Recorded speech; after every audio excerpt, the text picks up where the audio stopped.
Breaking news breaking news breaking news.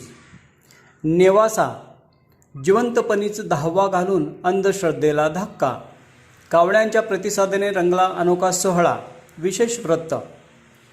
Nevasa तालुक्यातील मृत्यू आणि त्यानंतरचे विधी याभोवती असलेली भीती, समजुती आणि परंपरा यांना छेद देणारी एक अनोखी घटना समोर आली आहे.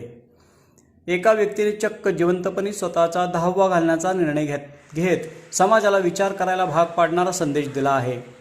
परंपरेनुसार एखाद्या व्यक्तीच्या निधनानंतर 10व्याला कावळ्याला नैवेद्य दाखवला जातो. कावळा नैवेद्याला स्पर्श करतो तेव्हा मृतात्म्याला शांती मिळाली असे मानले जाते. मात्र या प्रथेला वेगळ्या दृष्टिकोनातून पाहत संबंधित व्यक्तीने हा विधी स्वतः जिवंत असतानाच पार पाडला. विशेष म्हणजे अनेकदा मृतांच्या नैवेद्याला कावळा शिवण्यासाठी तासनतास वाट पाहावी लागते. तिथे या अनोख्या विधीत अनेक कावळ्यांनी एकाच वेळी नैवेद्य स्वीकारत आश्चर्यकारक प्रतिसाद दिला. या घटनेचे साक्षीदार होण्यासाठी परिसरात मोठी गर्दी जमली होती. या प्रसंगामुळे एक वेगळाच विचार पुढे येतो. जर माणूस जिवंतपणेच आपली सर्व कर्तव्ये, जबाबदारी आणि सामाजिक ऋण पूर्ण करत असेल तर त्याला मृत्यूच्या विधीची गरज उरत नाही का?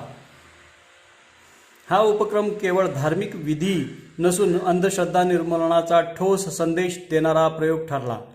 मुक्ती आणि समाधान हे मृत्यूनंतर नव्हे तर जिवंतपणेच मिळवता येते हा विचार या घटनेतून अधोरेखित झाला.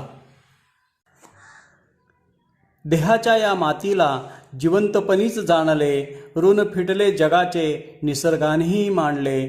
नसे वाट मृत्यूची, नसे भीती कर्माची, कहाणी ही विरळी, तृप्त अशा जन्माची. ही घटना केवळ एक बातमी नसून समाजातील खोलवर रुजलेल्या समजुतींना प्रश्न विचारणारा आरसा आहे.